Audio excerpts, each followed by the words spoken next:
అందరికీ నమస్కారం. నేను మీ కిరా కార్పేని. ఆర్కే రోజా ఏదో మాట్లాడుతుందో ఒకసారి విందాం. ఈ రోజు నింద్రా విజయపురం తీసుకుంటే విజయపురంలో 9 ఎంపీటీసీలు ఉంటే 9 వైఎస్ఆర్సీపీవే. మరి ఈరోజు తెలుగుదేశం పార్టీ అని ఎలా వాళ్ళు అనౌన్స్ చేసుకుంటున్నారు అది చెప్పాలి. అలాగే నింద్రలో 8 ఎంపీటీసీలు ఉంటే 7 వైఎస్ఆర్సీపీ. ఇప్పుడు ఎవరైతే గెలిచారో అతను వైఎస్ఆర్సీపీ. మరి టీడీపీని ఎలా అనౌన్స్ చేసుకుంటున్నారు? దీన్ని ఏమంటారు? వైఎస్ఆర్సీపీలో ఉండేటువంటి ఎంపీటీసీలు తెలుగుదేశం పార్టీలోకి వెళ్ళిపోయి గెలిచి మాది తెలుగుదేశం పార్టీ అంటే దీన్ని ఏమంటారు అని అడుగుతుంది ఆర్కే రోజా. దాన్ని ఏమంటారు అంటే ఆర్కే రోజా అంటారు. ఎక్కడో సినిమాల్లో నటించే మనిషిని, ఒక మహిళని రాజకీయాల్లోకి తీసుకొచ్చి రాజకీయ భిక్ష పెట్టి మహిళా మండలి విభాగానికి అధ్యక్షురాలుగా చేసి 2 సార్లు బీఫామ్ నగరి చంద్రగిరిలో పోటీ చేపిస్తే ఆ పార్టీ నుంచి వెళ్ళిపోయి ఏ పార్టీలో మరో పార్టీలోనే జాయిన్ అయ్యి అదే పార్టీకి సంబంధించినటువంటి నాయకుడిని, ఆ కుటుంబాన్ని, ఆ మహిళలని నిందిస్తున్నటువంటి మనిషిని ఏమంటారు? ఆర్కే రోజా అంటారు. కాబట్టి నువ్వు చేస్తే పొరపాటు కాదా? నువ్వు చేస్తున్నది నీ అలవాటు కాదా? నువ్వు వెళ్ళిపోలేదా? ఒకరు తాళి కడితే ఇంకొకరు చేసేదాన్ని ఏమంటారో మీరే చెప్పాలి. వాళ్ళు ఎందుకు చెప్తారు? ఒకరు తాళి కడితే ఇంకొకరు చేసేదాన్ని ఏమంటారు అంటున్నావు. అది మీరే చెప్పాలి అంట. మాకెందుకులే అమ్మా, నువ్వే చెప్పు. ఏమో నీకు తెలియదా? ప్రజాస్వామ్యంలో ప్రజలు చూస్తుండగా ఒక సర్కిల్ ఇన్స్పెక్టర్ని, ఒక సిఐని లకారంతో సంబోధించిన నీకు దాన్ని ఏమంటారో నీకు తెలియదా? ఒక ఏపీఐసి చైర్మన్ గా, మహిళా మండల విభాగానికి అధ్యక్షురాలుగా, tourism, culture, youth advancement of Andhra Pradesh శాఖలకి మంత్రిగా పనిచేసిన నువ్వు సభ్య సమాజంలో విచ్చలవిడిగా బూతులు మాట్లాడే నీకు దాన్ని ఏమంటారో తెలియదా? మళ్ళీ మమ్మల్ని ఎందుకు అడగతావు నువ్వు? దాని అర్థం నీకు తెలియనట్టు, నీ నోటుకుండా అసలు బూతులే రానట్టు, నువ్వేదో మంచిదాని అయినట్టు. నువ్వు ఒక మహిళవి, నీకు ఒక కుమార్తె ఉంది, తను మహిళే. నీకు ఒక అమ్మ, తను మహిళే. నీకు ఒక అత్త ఉంది, తను మహిళే. అందులో మహిళా మండలికి సంబంధించినటువంటి అధ్యక్షురాలుగా పనిచేశావు. ఇదా ఉదాహరణ? ఇలానా మాట్లాడేది? ఇదా రాజకీయ భాష?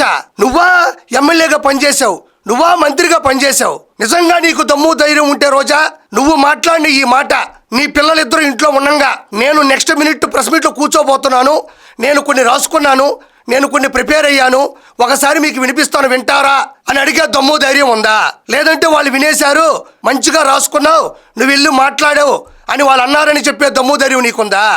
అండ్ ఇంకోటి, జగన్మోహన్ రెడ్డి గారికి ఖచ్చితంగా మీ ఛానల్ ద్వారా తెలియజేస్తున్నాను. ఏ ఛానల్ ద్వారా తెలియజేస్తున్నావు నువ్వు? ఎందుకు అమాయకంగా మాట్లాడుతావు? తిరుపతి అమ్మాయి మీ ఛానల్ ద్వారా జగన్మోహన్ రెడ్డి గారికి తెలియజేస్తుందంట. ఆ ఛానల్ ఎవరిది? భారతీ రెడ్డి గారిది. మళ్ళీ మీ ఛానల్ ద్వారా తెలియజేయడం ఏంది? మీరు పడుకున్నా, లేచినా, తిన్నా, తిరిగినా, తాగినా ఎప్పుడు మీ పక్కన ఒకటి ఉంటుంది గొట్టం. ఆ ఛానల్ ఎవరిది? సాక్షి ఛానల్. మనస్సాక్షి లేని సాక్షి ఛానల్. ఆ ఛానల్ని పక్కన పెట్టుకొని మీ ఛానల్ ద్వారా తెలియజేస్తున్నాను అంటున్నావు. ఇది మీ ఛానల్ పెట్టుకొని మీ ఛానల్ ద్వారా జగన్మోహన్ రెడ్డి చెప్పుకుంటుంది. ఏంది ఇది? నాకేం అర్థం కావడంలే. ఈ విధంగా జిల్లాల్లో ఇలాంటి ఎదవల్ని పెంచి పోషించి ఇప్పటికీ కూడా పార్టీని నాశనం చేస్తున్న వాళ్ళని ఐడెంటిఫై చేసి వాళ్ళకి బుద్ధి చెప్పకపోతే, ఆర్కే రోజా చెప్పేది మీరు విన్నారు.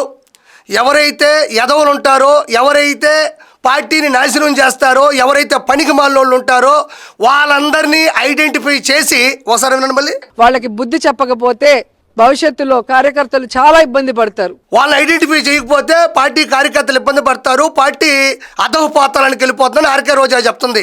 అసలు ఐడెంటిఫై చేయాల్సినటువంటి మొట్టమొదటి వ్యక్తి ఎవరు అంటే ఆర్కే రోజాని జగన్మోహన్ రెడ్డి ఐడెంటిఫై చేయాలి.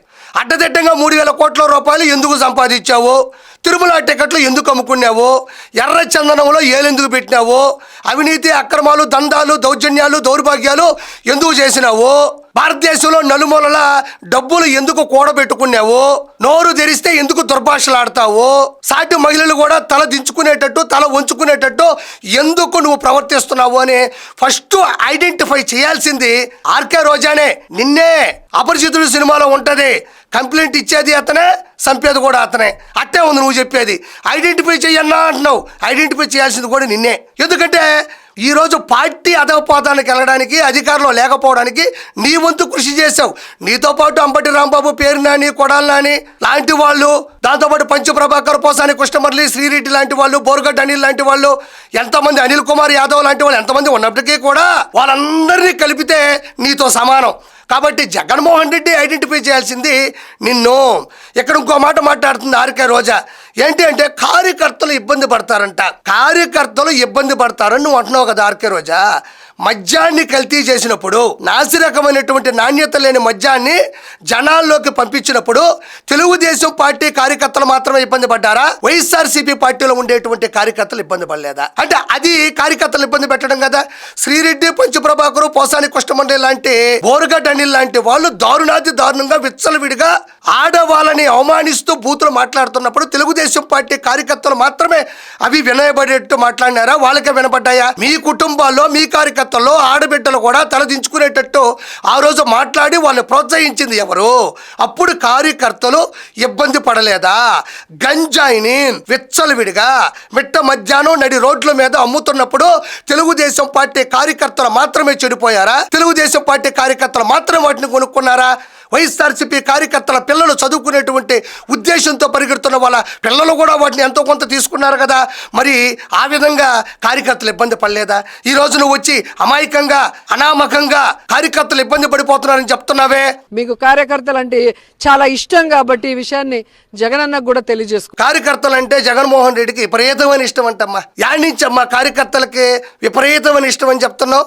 ఈ రోజు పరామర్శల పేరుతో, ఓదార్పుల పేరుతో, లేకపోతే మిర్చి రైతులో, లేకపోతే పొగాకు రైతులో, లేకపోతే రకరకాల మామిడికాయ రైతుల దగ్గరకు వెళ్తున్నప్పుడు నిజంగా కార్యకర్తల మీద ప్రేమ ఉన్న వ్యక్తి అయితే మీరెవరూ రావద్దు, నేను అక్కడనే వెళ్తాను, నాకు సెక్యూరిటీ ఉంది, మన ఛానల్ ఎలాగో ఉంది, లైవ్లో చూడండి, మీరు తిండి తిప్పులో మానేసి నా దగ్గరకు రావద్దు, లేదంటే అక్కడికి వచ్చే వాళ్ళకి గంజాయిని ఇచ్చి, నాటు సారా ఇచ్చి, గుడుంబా పోసి, పాత రోజుల్లో దాపెట్టుకున్నటువంటి నాసిరకమైన మంజాన్ని వాళ్ళ నోళ్ళల్లో పోసి, అడ్డదిడ్డంగా కారు టైర్ కింద పడేసి, రప్ప 2.0 లాంటి విచ్చలవిడి మాటల్ని అట్టపెట్టెల మీద రాయిపించి వాళ్ళని ఇబ్బంది పెట్టి, వాళ్ళని రెచ్చగొట్టి ఈరోజు వాళ్ళ కుటుంబాన్ని నడి రోడ్డు మీద పడేసినటువంటి వ్యక్తి జగన్మోహన్ రెడ్డి.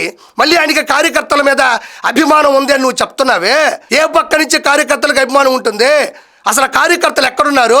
5 రూపాయల అకౌంట్లో పడగానే విచ్చలవిడిగా ప్రసంగిస్తూ, విచ్చలవిడిగా ప్రభుత్వం మీద విమర్శలు చేస్తూ బూతులు మాట్లాడే వాళ్ళు కార్యకర్తలా? సో ఈ రోజు ఇక్కడ ఎవరైతే ఉన్నారో కష్టకాలంలో కూడా పేదోళ్ళందరూ మొహాలు చూడండి, ఎంపీటీసీలు అంతా కూడా చూడండి, వెనకుండే వాళ్ళంతా పేదోళ్ళు చూపిస్తుంది. పేదవాళ్ళందరూ వెనుకున్నారు. ఎట్లా దేవుడి దేవుళ్ళ 3,000 కోట్ల రూపాయలు సంపాదించావు, అతి పేద మహిళా నాయకురాల్ని నేను అని నువ్వు చెప్పుకోవాలా? నాకు చెమట్లు పట్టేటివి.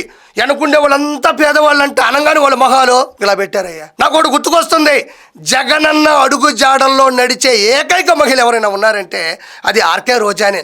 ఎందుకంటే అంబటి రాంబాబు ఒక 5,000 కోట్లు ఆస్తుంటుంది, అనిల్ కుమార్ యాదవ్కి ఒక 5,000 కోట్లు ఆస్తుంటుంది, కొడాల నానికి ఉంటుంది, పేరు నానికి ఉంటుంది. వీళ్ళందరినీ ఎలక్షన్స్ జరిగే ముందు బీఫామ్ ఇచ్చినప్పుడు ఒక స్టేజ్ మీద నిలబెట్టి 1,000 కోట్ల రూపాయలు ఉండేటువంటి వాళ్ళని పక్కన నిలబెట్టుకొని వీళ్ళకి ఆస్తులు అంతంత మాత్రమే, ఆర్థికంగా అంతంత మాత్రమే అని చెప్పిన జగన్మోహన్ రెడ్డి గుర్తుకొస్తున్నాడు. నువ్వు వెనక వాళ్ళందరినీ పెట్టుకొని వీళ్ళంతా పేదవారు అని చెప్పినప్పుడు జగనన్న అడుగు జాడల్లో నడిచే వేరే మహిళ, వేరే వనిత ఎవరైనా ఉన్నారు అంటే అది మా రోజమ్మే. వాళ్ళని ఎంత బెదిరించినా, ఎంత భయపెట్టినా, ఎంత ప్రలోభ పెట్టినా మేము పార్టీ కమిట్మెంట్ తో జగన్మోహన్ రెడ్డి గారి కోసం ఉన్నాం, ఆయన కోసమే నించుంటాం, ఏమైనా భరిస్తామని చెప్పి నించున్నారు కదా. వీళ్ళు దమ్మున్న వాళ్ళు, ఒక అమ్మ అబ్బకి పుట్టినోళ్ళు జగన్మోహన్ రెడ్డి కోసం నిలబడ్డారు, జగన్మోహన్ రెడ్డి కోసం పాటుపడుతున్నారు, జగన్మోహన్ రెడ్డి కోసం చిత్రహింసలు పడుతున్నారు, కేసులు పెట్టుకుంటున్నారు అంటున్నావు. ఏది వాళ్ళ మీద ఉండే కేసులు చూపించు. వాళ్ళు పడుతున్నటువంటి చిత్రహింసలకు సంబంధించినటువంటి వీడియో కానీ, ఆడియో కానీ బయటకు పంపించు. నీ ముందు ఒక గొట్టం ఉంది కదా, ఆ గొట్టానికి ఇవ్వు, ఆ గొట్టంలో వినిపించు, ఆ టీవీలో చూపించు. ఏ చిత్రహింసలు పడ్డారు, ఏ ఫేక్గా కాల్స్ వచ్చాయి, ఏ ఫేక్గా వాళ్ళ మీద కేసులు పెట్టారు, ఆ చిత్రహింసలు ఏంటి, ఆ చిత్రవదలేంటి అని అడిగితే వెంటనే అక్కడి నుంచి వెళ్ళిపోతావు. మెరుపు తీగవు, నువ్వు ఒక్క సెకండ్ ఉండలేవు. ఓకే, వాళ్ళు నిలబడ్డారు అంటున్నావు, నిలబడమని చెప్పు. ప్రతి పార్టీకి కార్యకర్తలు వెన్నుదన్నుగా ఉండాలి. కార్యకర్తలు లేకపోతే ఏ పార్టీ నిలబడదు. కార్యకర్తలు ఏ పార్టీకైనా దేవుళ్ళే, నేను కాదనట్లే. కార్యకర్తలు లేకపోతే పార్టీ చిన్నాభిన్నం అయిపోతుందని కార్యకర్తల గురించి మాట్లాడాల్సిన నువ్వు ఇదేంటి ఇది? ఒక అమ్మ అబ్బకి పుట్టిన వాళ్ళు అంటున్నావు. అంటే ఇండస్ట్రీకి, ఫిల్మ్ ఇండస్ట్రీకి ప్రసాద్ ల్యాబ్ ఉన్నట్టు రాజకీయాల్లో పొలిటికల్ డిఎన్ఏ ల్యాబ్ పెట్టుకుంది ఇవిడ. Political DNA lab. ఎవరు దమ్ము ధైర్యం ఉన్నోళ్ళు, ఎవరు అమ్మ అబ్బకు పుట్టిన వాళ్ళు, ఈవిడేమన్నా పొలిటికల్ డిఎన్ఏ ల్యాబ్ పెట్టుకుందా? నువ్వు అమ్మ అబ్బకు పుట్టావు, నీకు దమ్ము ధైర్యం ఉంది, నువ్వు నిజంగా కార్యకర్తవే.